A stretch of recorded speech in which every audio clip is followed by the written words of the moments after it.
as we use technology, not just AI, but just technology in general, do we lose the possibility of creative work that comes through a long, hard process of mental or physical effort that does good for us, that is, in a sense, a pursuit of virtue or development of virtue, as we sort of outsource more and more of our own creativity, our own mental creativity, or physical, or both usually, to AI, right? And ChatGPT is a clear example of that right now. But I want to say you were talking about that recently as well, this kind of problem. Yeah.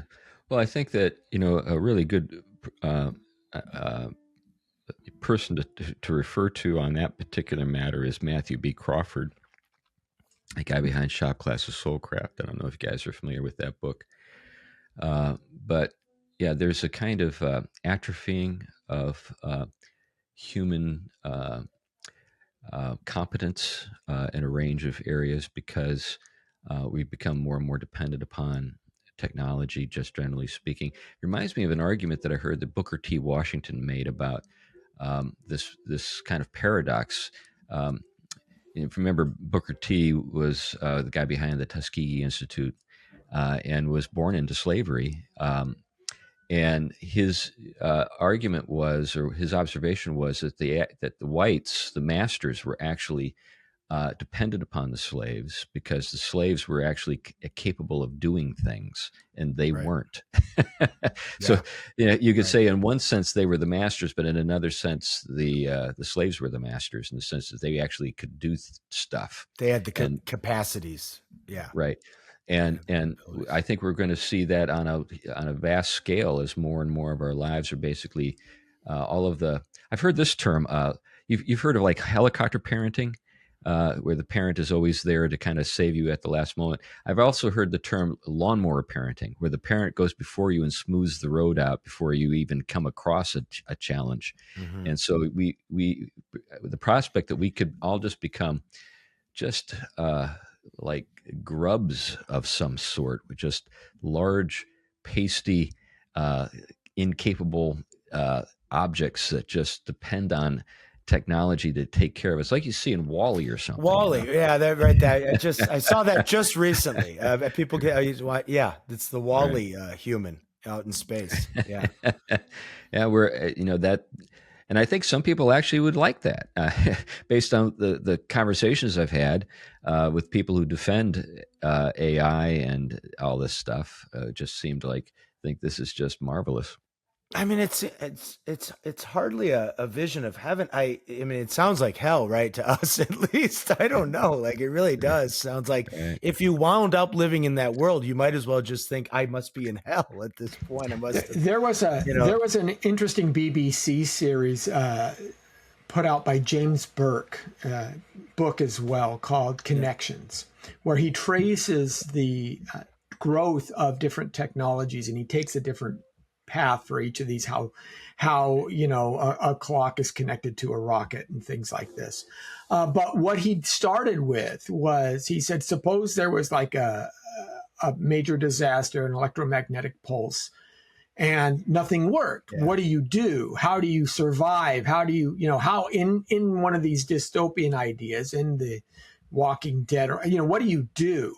And he goes, what happens is it all goes back to the plow, because the plow was the start of civilization. This is how we were able to stop being nomadic hunter-gatherers and actually build civilizations. But you have to know how to use a plow. You have to, right? And all of these survival shows, I think one of the intriguing aspects of the, different survival reality television concepts is watching these people, hunt, forage for food, make a cabin, executing skills that are necessary for survival that most of us don't have, and most of us would simply perish because of. And that's one of the things I think you're talking about. We don't know how to build the pyramids that the Egyptians built. Roman concrete seems to last a whole lot longer than our concrete today.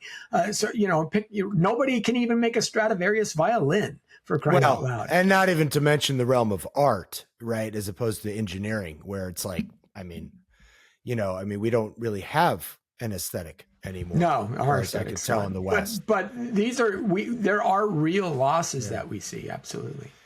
And then I want to transition into St. Anthony at this point soon, but I'll make maybe just one more, because I know a lot of times we'll put the start of this effort in the West oftentimes to quote Francis Bacon, put nature to the rack, and you sort of make her expose her secrets, and people will start with Bacon. I think Lewis mentions Bacon in Abolition of Man as sort of him as a sort of a starting point for this Enlightenment scientific project to really, beat nature into submission, so to say. And I just recently tended to think, well, we kind of paint Bacon as a boogeyman in that sense, or a bad actor. But okay, maybe in the world he was living at, the idea that we could have scientific knowledge that would make some things easier, that maybe would cure some diseases that were taking out large swaths of the population. Maybe we could look at that impulse with a little bit of grace.